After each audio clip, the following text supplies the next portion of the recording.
Hey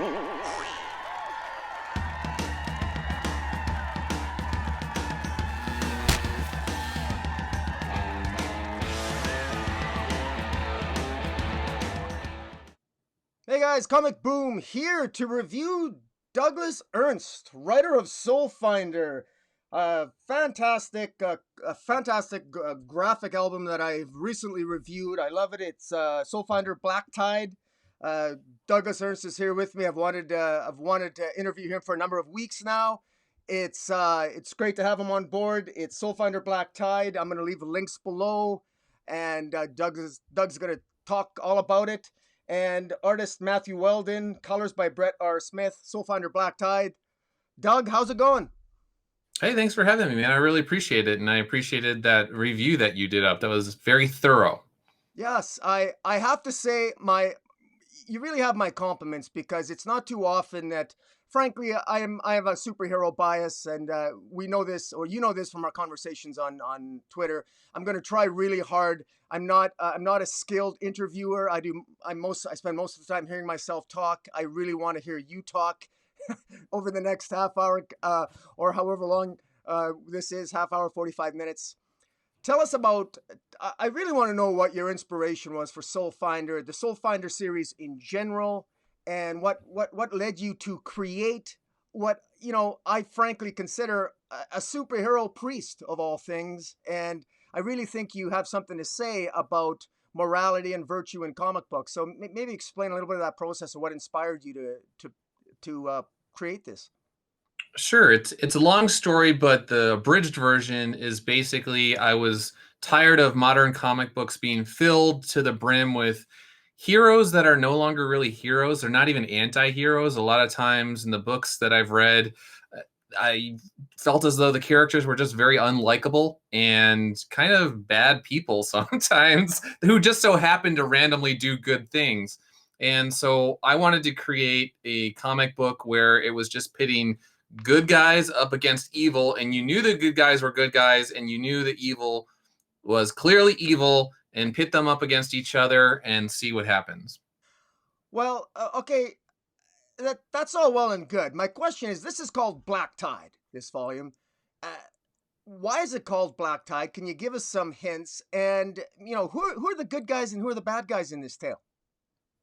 Sure. So as you mentioned in your review, the Soulfinders, it's this sort of special order or high order of priests, exorcists. They have to be combat veterans to be recruited into this order. And they go up against this demon that I've created called Blackfire. And the Black Tide is what another demon, one of his underlings, wants to bring into the world. And it essentially represents hopelessness, despair, depression, anxiety, the weight of your sins, regret, all of that. It's basically hell. And so the priests, the Soulfinders, and their friend, Detective Gregory Chua, they've essentially been tasked with stopping this demonic being called Abyss from coming into the world. What I find particularly interesting about the tale is just the notion of where the power of the good guys lie. And I really like the metaphors you use for the power of the Blackfire, the doubts and the fears that everyone has. And if you had to describe what I'm really curious, because the central power set, if you will, of Father Retter, the main protagonist, Father Retter, and his mentor, Father Crane, Soulfinders number 77 and I guess 79 and 77 respectively. What exactly? I understand the Navy SEAL training or the Army training, the physical aspects that makes them good candidates to be Soulfinders by the Vatican, which is so cool. What I'm having a more difficult time with the spiritual aspect of it. Spiritually, what kind of armor do they need spiritually that they bring to the table? Sure. So in the first book, the Soulfinder Demons match, the question that was basically brought up was, why do bad things happen to good people? And Father Patrick Retter, the main character, he was injured in war. He lost his leg below the knee. And the thing with war is a lot of bad things happen to a lot of good people. And if you could go up against the horrors of war, basically, and come out of it with your faith intact, then you must have some pretty strong faith, because a lot of people, they see those things, they go through tragedy and it tests them, and you really don't know how strong your faith is until you actually go through those trials and tribulations. C.S. Lewis has a lot of really good commentary on that. When his wife died, that was actually when his faith presented itself. So I wanted to put these guys through this crucible war and have them come out on the other side. They still have their faith, they still believe in God. And that alone, it's like, okay, we know your faith has been tested. Because even priests, you go into the priesthood as a young man, you've never had, maybe your parents die, or maybe your sister never had cancer or leukemia, and you're a priest. It's like, okay, you are a priest, but you still haven't really had it tested on some level. But these guys have. One of the things that really stood out for me when I read this story, and what is so different is, for example, it's a common approach in superhero storytelling where the writer will put the protagonist through a trial of some sort, and they hit rock bottom and they got to pick themselves up. Very clearly, you did that here with Father Retter. You did that in the first volume, and you certainly have done that here with both Father Retter, Father Crane, and even Detective Chua. And what I find interesting is how they came out of that. In a superhero tale, you always get the impression that they're just doing it on their own. You know, it's their willpower that's doing it, or their strength, and somehow they can just do it. And what I find fascinating here is that you make it very clear, at least in my view, that their power comes from another source, a higher power. And Right. I wonder if you could elaborate on that. Right. So I recently did an interview with Father Steve Greneau of Word on Fire, and he basically brought up the same thing to me when we were talking, where a lot of times it's just this Nietzschean power, this battle of wills going up against each other. But in this, there's a transcendental power that's above and beyond the soul finders and all of us, obviously God. And so that is at hand. So the challenge, as you again rightly pointed out during your review with these sort of books, is okay, well, if you're going to have situations where prayer is going to be answered and it will disable the enemy, make them unconscious, cast out a demon, you're just inserting a deus ex machina into the scripts, and that could be really boring. So one of the ways around that is to essentially test these figures in all sorts of other ways. There's physical obstacles that they need to overcome. They're in the middle of the ocean and the ship goes down. They're way, 100 feet below the surface of the ocean and their oxygen tank runs out. All sorts of things, physical challenges that are beyond their capability, and that's what they have to overcome. And so I wanted to make sure that leading up to the climax, there were all these sorts of heroic instances that somebody can appreciate, even if they're not of faith. If they're an atheist or agnostic, they might just consider the Catholic Church just like some sort of mythology, like a Thor or something along those lines. Yeah. But they could still ultimately appreciate the heroism, kind of like almost like an Indiana Jones type figure. Is Indiana Jones a superhero? Or is he just, what is he? And I'm that's a debate that people have. Yeah, I'm curious because one of the I'm not I think like, well, I guess I can only speak for myself, but the character of Detective Chua I found particularly interesting on one level, and I never really talked a lot about him in my review, but in preparing for my interview with you here, it occurs to me that if I can relate to anybody more than anybody, it's probably Detective Chua, because I never got the sense that he has the deep kind of abiding faith that Father Retter or Father Crane have, but perhaps I'm wrong about that. That's something that maybe would be explored in as you tell more stories in this very interesting The universe. third volume. The third volume. And I guess my question is that Detective Chua, he's a detective. He's not a priest. I'm not even sure. Forgive me if this was in the narrative. I'm not even sure if he's religious per se. I guess my question is, why did you use Detective Chua? What does he bring to the table why did you use Detective Chua, and what was it about his character that you wanted to flesh out in the narrative? Sure. So when you have these priests and they're of a obviously super spiritual nature, they're part of this major order of exorcists. On some level, it's good to have your just everyman who is with them, and he's in this, no pun intended, with Black Tide. He's basically a fish out of water, and so he can't. When it comes to dealing with demons, in many ways, he's out of his league. He doesn't even have the authority through the church to say certain exorcism prayers at all. And so he only has his physical strength and agility and speed. And he just has his willingness, his courage to throw his body on the line for others and to sacrifice himself, which obviously that's even biblical as well, laying down your life for your fellow man. So that is what he has. And so it's almost like he is a little bit of an outsider in the reader's perspective on many levels. And what also I found interesting was the villain. I guess William Nebel. Or interestingly enough, I find it's almost like the mechanism for both the good and the evil in the story is one's thoughts. William Nebel, who was the sort of the human that's sort of possessed by the demon. I mean, he's vulnerable in his doubts and his fears, whereas Patrick Retter and Patrick Crane, their thoughts call upon their faith, and yet they think about very different things, calling upon very different powers. But I find it interesting that it's their thoughts and their choices that bring about ultimately their fates. And I'm wondering if you could elaborate on that. Yeah, so that's again with this particular series, because there's going to be people that they don't belong to the faith, they're atheist or agnostic.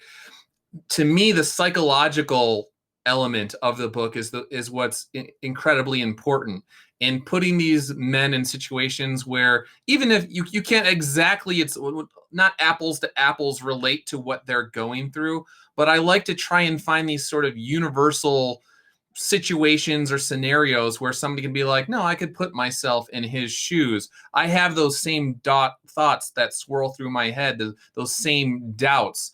And so that way they could relate to the character, even if they ultimately don't believe in God. They can say, I could identify with the psychological trials that this man is going through. And even if I ultimately don't rely on a higher power, I could lead them. If it was a ladder, I could lead them up to the top of the ladder. They can't, maybe they're not going to make that last rung and become a Catholic or a Christian or whatever. And that's fine. That's their choice, but they could appreciate the story on multiple levels. Yeah, one of my favorite lines in the narrative is at one point Captain Redburn is talking to Father Crane, and where he says, Captain Redburn in a very cocky manner says to him, "Your life is in my hands," and Father Crane says, "I'll respectfully disagree." Right. And I thought that really drove home just how much faith, how Father Crane's faith really it's not just talk. He carries it with him wherever he goes. And I was you talked about Word on Fire. That's the biblical source that you've referenced more than once in your talks. I've read A Course in Miracles, and one of the things it said in there is that it states the idea that miracles are natural. They occur naturally, and when they don't occur, it's something has gone wrong. And what I find inspiring about what I consider to be the superheroes in this narrative, Father Retter and Father Crane, is that they're bringing all that to the table, and to have that blind faith like they carry with them every single day is, I find, astonishing and almost an incredible, almost a burden, and yet they seem to make it look so easy. Which kind of leads me into another question, and that is in regard to the power of relics and symbols, and how you incorporated that. In fact, you have this beautiful rosary that is even below your face there, and you're even selling it. And I was wondering, talk about the power of symbol and relics and how they sort of embody the higher power in Soulfinder. Right. So even with rosaries, this is not the actual. Here we go. Usually have a rosary nearby. I am Catholic, and it's one of those things where, again, some people that are not religious, they think of the rosary as this sort of magical amulet, or whatnot. And so I need to find a way to tell these action adventure tales where people that view the rosary in that respect, they could still be entertained, but then somebody who knows the history of the rosary or wants to look into it, they can see where it came from. They can see, at least from the Catholic faith, it was literally given to humanity by Our Lady. The name of the ship is Star of the Sea, which is another name for Our Lady. And so people that want to look into this on another level, they will see like, okay, this ship, this story, there's power that is associated with Christ's mother. And then at the end of the tale, spoiler, the rosary comes into play once again. So that again harkens to Our Lady. And then even the prayer that he says is that be it done unto me by thy will. He basically says, I'm putting this in your hands.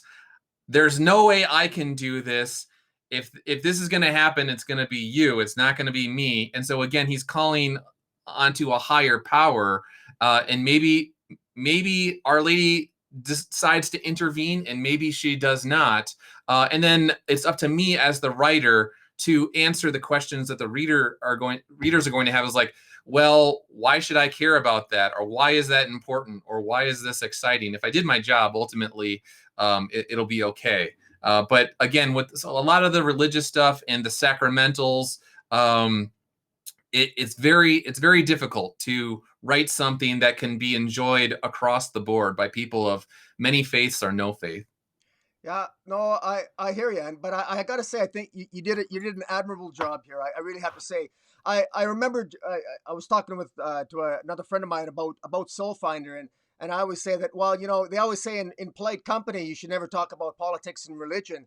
And I'm thinking to myself, good Lord, and here's Doug comes along and he writes an entire comic book on it. So and actually manages to pull it off, and really, and like I said, it speaks outside. It's beyond religion. It's mythological, but it also says something about heroism, quite frankly. There's an old expression that in any type of treatment and psychology, and even AA, about, I can't but we can. And one of the themes that really stands out in Black Tide is the idea of teamwork. And Mm. there's that great scene, and I don't even want to spoil it, so I won't give all the details away. But there's a great scene where Father Retter does put his faith in God, and he sort of surrenders, and he's ultimately saved. And it's a beautiful sequence, beautifully illustrated by Matthew Eldon. But it's not just God that the protagonists rely upon; they rely on each other. And I was wondering if you could elaborate on your thought process for that. Sure. So we have multiple characters that are going into the abyss in this particular book, and they have their own personal struggles, as you've covered before in your review. And I wanted to get across this idea that sometimes when you're at your darkest moment, say you were diagnosed with terminal cancer, or who knows what, at some point in time, you either have to turn to a transcendental power above yourself to put your faith in, or ultimately just say this sort of nihilistic sort of life is meaningless sort of thing. I obviously fall on the side of God and the transcendental, and people could say you're ignorant or whatnot. But so there was that where it's like sometimes when you're at your lowest point, you just have to give it up to God, basically, and say, I'm putting it in your hands. I'm letting go of this stress. I'm letting go of this anxiety. Whatever happens, happens, and I'm going to accept that. And so there was that element of it. But then also for people that are religious, if you notice when Father Crane is in the abyss, there's a spiritual sort of harpoon that appears in his hand, and he says, Retter? And for in that instance, I wanted to let people know, like, okay, there's an efficacy to prayer. When you pray for somebody else, it has an effect. It has an effect in the spiritual world that helps people. And so that's a message that's only going to resonate really with people that are religious and people that are Christian. And for people that aren't, they'll be like, oh, they're somehow tied together, and they'll just like a harpoon that's going through the insides of this squid monster demon or whatever. And again, I try to always present things in a way where, like you said, if you want to just consider it a mythology, that's fine. Or if you want to consider it a mythology that just so happens to be true, then you can do that as well. But you are the one, it's like kind of a choose your own adventure, I guess, for comic books, or in terms of presenting people with spiritual messages. Yeah, I gave the example in my review that I really want people to give Soulfinder Black Tide a look, see, give it a good read, because it's if all they're going to be thinking of that this is just about exorcisms and the Roman Catholic faith, it goes beyond that.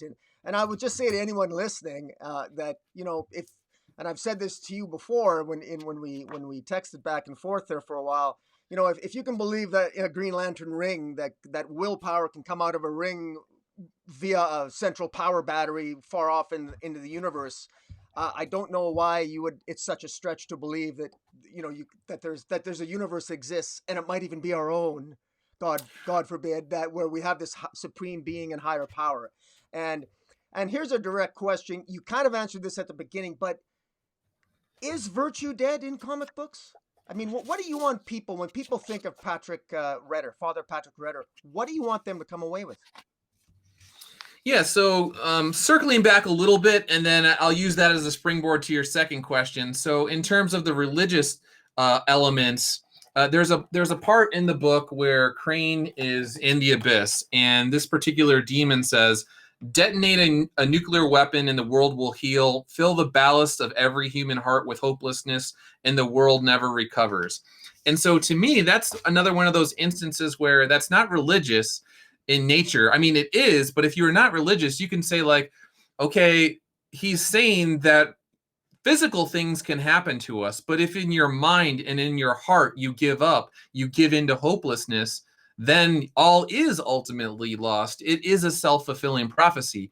And so I wanted to write it in a way where somebody could appreciate that message. You do not need to believe in Christ to appreciate the message that you probably shouldn't give up hope. You should always keep trying to push for that light at the end of the tunnel.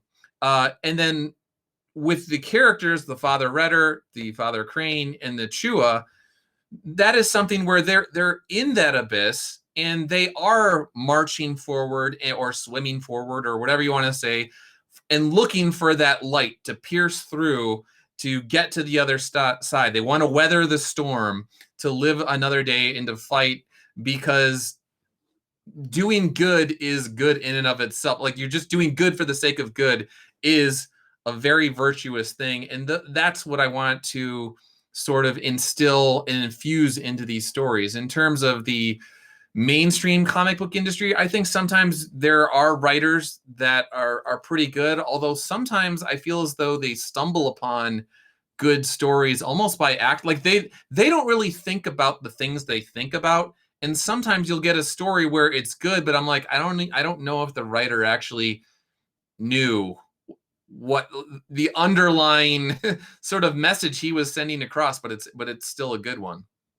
Well, one of the more virtuous aspects in the actions of Father Retter and Father Crane in the narrative that I really stood out for me is it reminded me a lot of the battles between Superman and Lex Luthor, or even Batman and Joker, insofar as here at the end they manage to I don't think it's too much of a spoiler. They do win in the end through teamwork, but ultimately there's that reality at the end that William Nebel, the vessel for the demon, he remains vulnerable, continues to remain vulnerable to potential future possession. And I'm wondering if you could speak to that, because on the one hand it speaks to some degree of, well, is it hopelessness? Can we win this battle? And on the other hand, Father Retter and Father Crane seem so optimistic. It's like they're ready for another battle at the end. Yeah, so I'm not good with quoting people all the times, but I think it's Saint Pio says something to the effect of those who persevere until the end will be saved. Essentially, life is a marathon; it's not a sprint.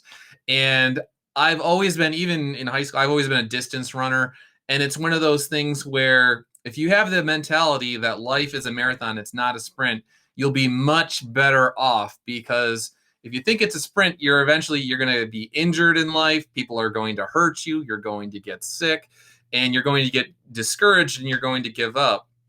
But if you have that mentality, like, no, I have to just persevere. I have to just go until the whistle blows, and whatever happens after the whistle blows, i.e. I die, it happens. But I need to just leave it all on the field. And that's what I'm going to do. So I don't know if I got lost in my own answer there. If I didn't answer your question, let me know. You did. I did have in my review. I did have some observations, and for me, one of the things that I thought that wasn't necessary for me to enjoy the narrative was you put translations of the narrative. There was 4 different languages that you used here: that Tagalog language, Latin, and German. And my question is in the universe of the Soulfinder, does the language upon which you call upon the higher power, does that matter, or is it the inner thoughts? I'm curious about that. So with the Tagalog and the German, so some people might not even know that one of the signs of possession is when people are speaking a language that they don't understand. And there were little clues throughout this. Again, a little bit of a spoiler. There's a moment in time where Nebel, under the guise of Redburn, he speaks in Tagalog, and then later on that evening, Detective Chua speaks to him back when he thinks he's on the other side of the door, and the guy says, "I don't understand gibberish." And so, for people that know about possession, that was a clue. Like, oh, he was speaking earlier; he must not know that language. And then another point in time when he speaks German, that he says the captain is no longer in charge of his rudder. So that was the demon speaking through him, saying like, but Chua doesn't know that. He just knows that something's going on with this guy. Like, I don't know what's going on. He just is kind of a jerk. He's kind of creepy. He's probably insulting me in a link. Like, people that have dealt with traveling in other countries, sometimes you get insulted in other language. So that element was just to give clues about the possession. In terms of the Latin, so all of the prayers, the exorcism prayers, they are real prayers for the lady that they can say. They're not, but I don't put exorcism prayers that only the priest can say, because again, that gets into Catholicism stuff. I don't want people going around thinking that they could say prayers that are only for priests. So if they, for some weird reason, they decided to start saying them, they would be saying a prayer that they are, within the rules of the church, actually allowed to say. And so with the first one, for the first book, I didn't translate everything. There was actually some Greek that I didn't translate and maybe some Latin. And then it was mixed, because some people wrote me and they're like, I really want you to translate this. And then other people are like, don't translate it. I was initially of the mindset, don't translate it. And if they want to do the homework, they will be rewarded for translating it on their own. But then I got the feedback, no, tell me what it is. And then my letterer, Bill Williams, was like, I know, I think you should also translate this. And then I was like, yeah, this is at a key point in the story, so people might be like just very confused, and they're like, what's going on? What is he saying? I don't know. And it was this trade-off, or I wasn't sure. So people could react either way. I know you had said in your review that on some level you didn't want it translated, and I was like, that's a fair point. Yeah, I totally get it. The power of the narrative was such, and the visuals were such, that for me it wasn't necessary, because it was obvious that that something was being channeled there. So it was powerful regardless. So it still worked. And yeah, it's very interesting. You've built up a rich, the frustrating aspect with only 2 volumes of this out is that I want to know so much more about the mythology, because Soulfinder, by the way, it's such a cool title. Soulfinder, Father Patrick Retter is Soulfinder 79, and I don't believe some of this is in the narrative because I've cheated. I've listened to some of the other interviews, and it's so fascinating. You have, I understand, a whole history regarding the history of soul finders, and could you give us some teasers or teases in terms of what exactly is a soul finder, and can you tease us with some of the history of it?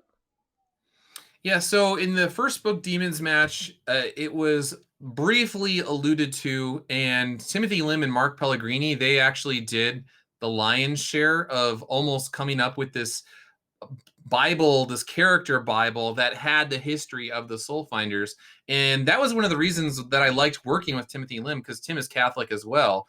And so when I sent him the script, he started asking me some of these questions. And I'm like, well, I know this, I know this. And I was giving him sort of a, I will say cursory answer in terms of the soul finders. And he's like, well, what do you think about this? What do you think if they were started in, I forgot the year, 571 AD or whatnot, under like Pope Boniface or something along those lines? And I was like, that actually sounds pretty cool. And I was like, yeah, let's run with that. And so he did like a lot of the legwork with that sort of stuff. And even when it came to the name Soulfinder, initially Exorcist used to be called Soul Binders at times. And then we were looking into the copyright claims, and somebody actually did a comic book called Soul Binder. Interesting.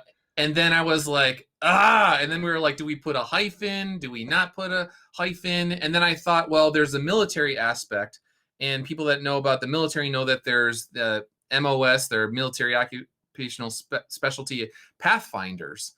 So then I was like, okay, well, I could call them Soul Finders because it's combining Pathfinders and, soul binders together, I guess, and coming up with the military and marrying the military and the religious together. So that was that aspect. In terms of more history, people have asked me if I would do Civil War, World War I, World War II era Soul Finders, and my answer is yes. But I have a full-time job, and it's just some of these stories, they just kind of come to you.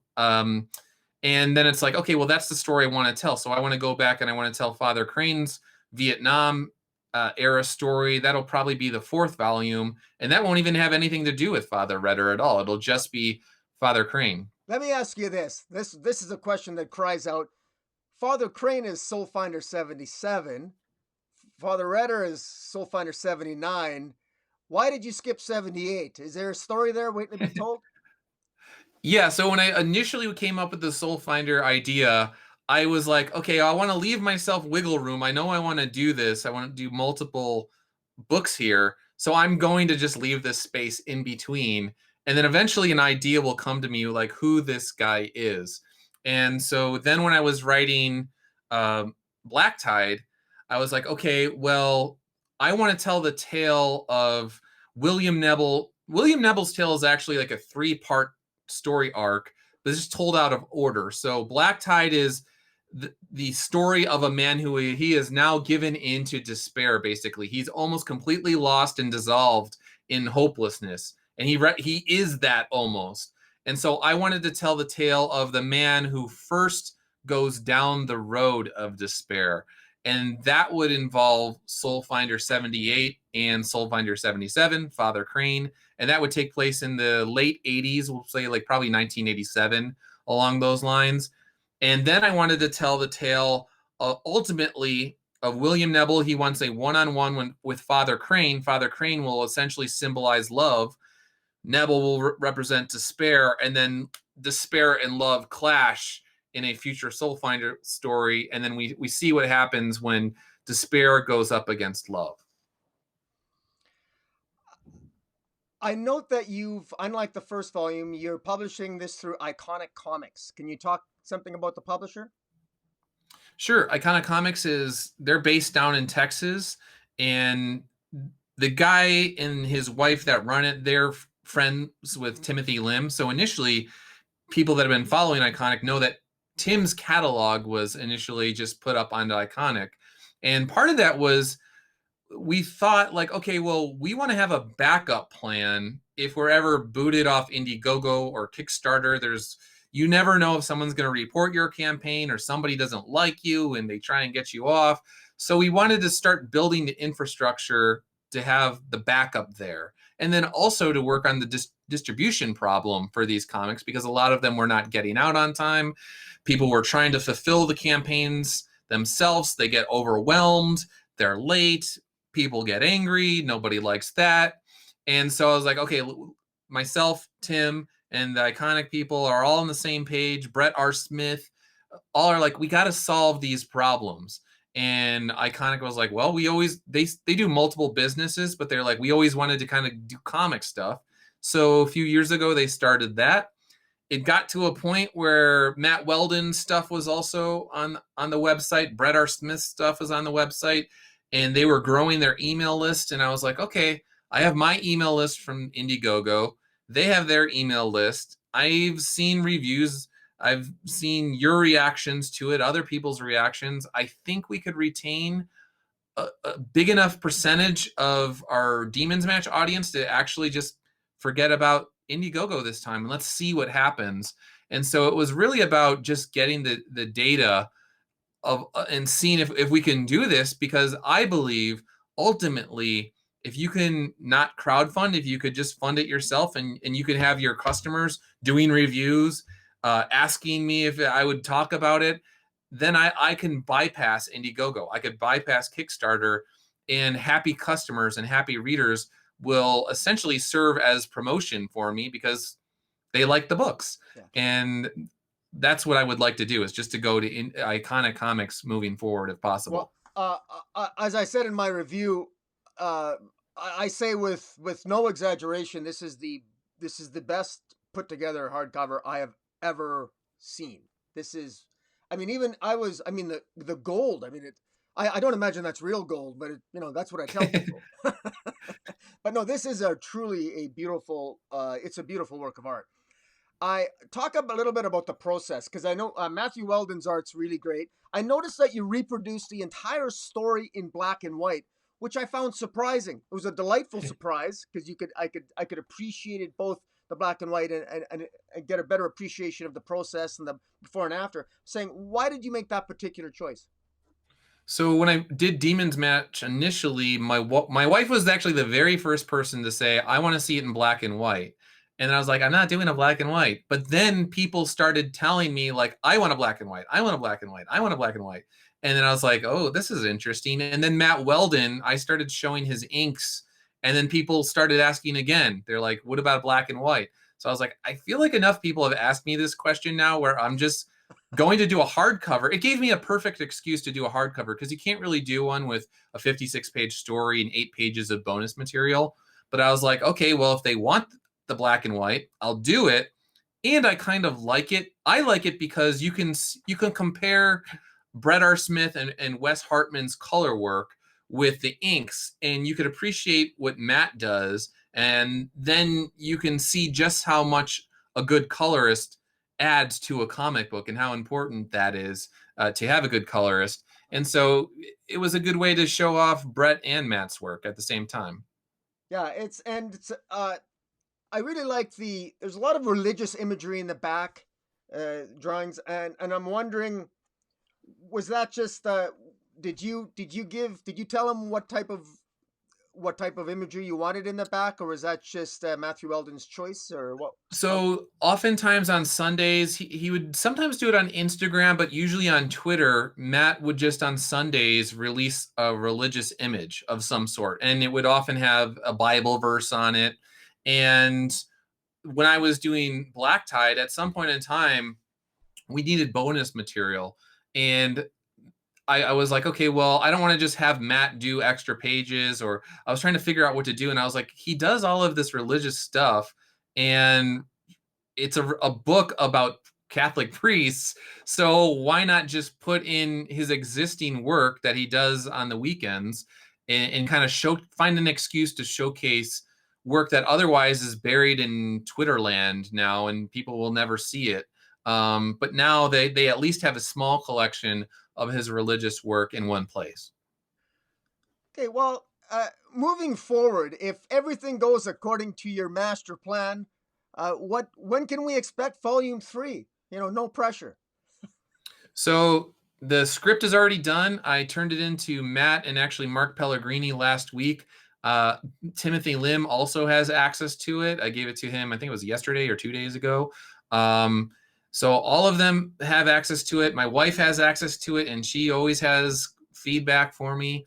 And then Matt has already started drawing. So he drew 5 pages as of yesterday, and he's just rolling along. And it really just depends. So once Matt gets done, then it's a matter of doing the color work. And Bill Williams, I talked to him. I'm losing track of time. It was either yesterday or this morning. And he said he's on board to do the lettering again. So that's good to go. And Dave Dorman's coming back for 2 more covers. And then we have another artist who's a pretty cool dude, and he's doing a couple covers for us. So with the 3rd volume, I'm going to put the first 3 stories into one hardcover. There'll obviously be the Dorman hardcover version, and then this other artist, he's going to do 2 covers and then 3 divider images, one for each story. And so everything is rolling along. If I could get it out this year, I will. But I think the big hang up is actually going to be figuring out how I want to do the hardcover. So for this one, as people know, there's glow-in-the-dark ink and spot gloss and emboss and deboss and all of this sort of stuff. And I have a couple plans for the 3rd one. I asked API if they can do certain things, and they said they can do it, but then sometimes it's just a matter of figuring out the logistics and figuring out when which plant is the best plant to do it, and then what's the timeline that they can do it on. Right on. Well, I want to thank you. You're my second creator that I've ever interviewed. I want to thank you for creating Soulfinder. It's again, I recommend that people read this. Any final thoughts, Doug? I just want to thank you for taking a chance on the book to begin with. You didn't need to do that. You did. And you've been very kind in terms of reviewing the work, and all of your criticism has been constructive. And your questions that you asked have been very insightful. And I just really appreciate that. And it's cool to have readers who pushed me to be a better creator. So I really appreciate that. Well, we're the ones that benefit from it, and I'm sure I speak for everyone, certainly everyone who's read it. I look forward to volume 3 in the next year, and with that, I will sign out. And guys, again, I'm going to remind everyone watching that I'm going to leave all the information to link to get a copy of Soulfinder below this video, and other links relevant to Soulfinder 79, Soulfinder Black Tide. And until next time, guys, thank you, Doug Ernst, and Comic Boom out.